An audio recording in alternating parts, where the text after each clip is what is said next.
हर राज्य की अपनी एक कहानी होती है ना? तो आज हम ऐसी ही एक कहानी में चलते हैं। कहानी है हरियाणा की। चलिए देखते हैं कि ये राज्य कैसे बना और इसके नाम के पीछे क्या राज छिपे हैं। अच्छा, हरियाणा के आज के स्वरूप को समझने से पहले सबसे पहले इसके नाम को ही समझते हैं। आखिर हरियाणा नाम का मतलब क्या है? क्योंकि इस एक नाम में ना कई कहानियां छिपी हुई हैं। तो देखिए, इस नाम की जो जड़ें हैं ना, वो संस्कृत से जुड़ी हैं और इसके दो मतलब हैं जो सबसे ज्यादा माने जाते हैं। एक मतलब के हिसाब से यह है हरि प्लस अयन, यानी हरि मतलब भगवान विष्णु का घर, उनका निवास। और दूसरा मतलब निकलता है हर प्लस अयन से, यानी हर मतलब भगवान शिव का निवास स्थान। तो देखिए, शुरुआत से ही इस नाम में एक देवभूमि का एहसास है। तो ये तो हुई नाम की बात। अब इस प्राचीन दुनिया से निकल कर आते हैं उस तारीख पर जिसने हरियाणा का आधुनिक इतिहास लिखा। 1 नवंबर 1966। ये वो दिन था जब हरियाणा ने एक राज्य के रूप में जन्म लिया। जी हाँ, 1 नवंबर 1966 को हरियाणा बना भारत का 17वां राज्य। लेकिन ये सिर्फ एक नया राज्य नहीं बना था, बल्कि ये नतीजा था उन मांगों का जो भाषा और सांस्कृतिक पहचान को लेकर काफी समय से चल रही थीं। तो ये नया राज्य बना कैसे? ये बना उस वक्त के विशाल पंजाब को बांटकर। और इस बंटवारे का मुख्य आधार था भाषा। जो पंजाब के पूर्वी इलाके थे जहां हिंदी बोली जाती थी, उनको अलग करके हरियाणा बनाया गया। और ये जो पूरा प्रोसेस था ना, ये कानूनी तौर पर 1 साल से थोड़ा ही ज्यादा चला। देखिए, सितंबर 1965 में संसद में बिल लाया गया और ठीक 1 साल बाद सितंबर 66 में ये पास हो गया।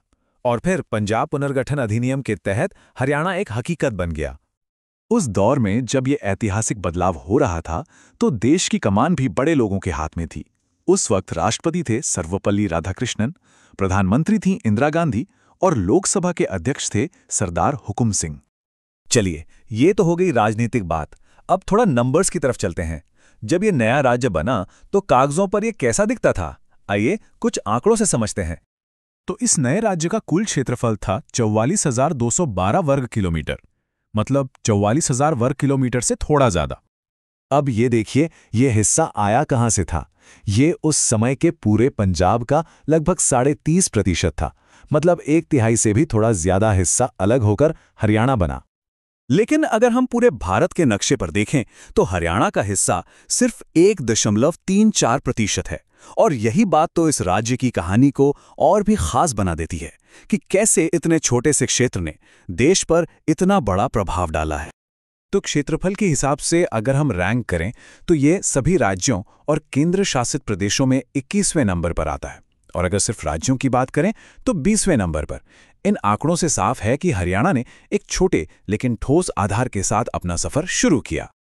अच्छा, हरियाणा की तरक्की की कहानी को समझने का एक सबसे अच्छा तरीका है उसके बदलते हुए नक्शे को देखना, खासकर उसके जिलों की संख्या को। जरा इस बदलाव को देखिए। जब 1966 में हरियाणा बना, तब इसमें सिर्फ 7 जिले थे, सिर्फ 7। और आज ये 22 जिलों का एक बड़ा प्रशासनिक ढांचा बन चुका है। गजब का बदलाव है ना?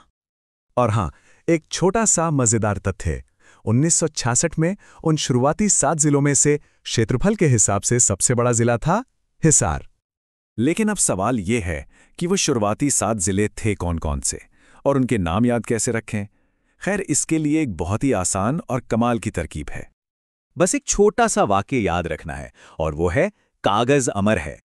अब इस वाक्य का जादू इसके अक्षरों में है। इसका हर एक अक्षर एक जिले के नाम से जुड़ा हुआ है। चलिए इसको डीकोड करते हैं। देखिए, का से हुआ करनाल, ग से गुड़गांव, ज से जींद, ये हो गया कागज।